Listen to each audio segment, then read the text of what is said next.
وبحقنا طالبين إسقاط القوانين وبحقنا طالبين إسقاط القوانين وبحقنا طالبين إسقاط القوانين وبحقنا طالبين إسقاط القوانين. Aujourd'hui, cet amendement qui est sorti de la première chambre, la chambre des conseillers, qui peut être approprié à toutes les professions sauf la nôtre. Notre profession elle a progressé d'une manière radicale et maintenant cet amendement nous fait reculer 100 ans. Nous allons être vraiment, ça va être une première au monde que le Maroc, qui est connu par sa formation continue, par sa formation ou bien son enseignement supérieur, il revient 65 ans ou bien même plus en arrière. Je dis bien que c'est une particulière, ça va être une première au monde.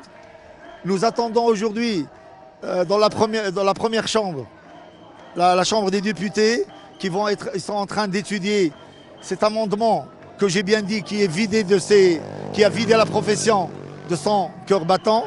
On attend leur vote et jusqu'à présent, même avec 4 stations de revendication dans notre programme de militantisme, il n'y a aucune institution qui a pris avec nous un rendez-vous pour parler, pour entendre notre voix, rien du tout. Comme si vraiment ils sont décidés, une décision unilatérale, ils ne prennent aucun avis de personne et c'est parti dès le départ.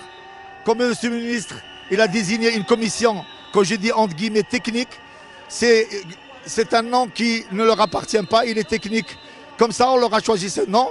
S'il était technique, au moins, il devait aviser et réunir les deux secteurs, ophtalmologistes et opticiens, pour essayer d'être côté des deux, afin de sortir avec un amendement loyal. Aujourd'hui, c'est pas ça. La décision se passe d'une manière unilatérale.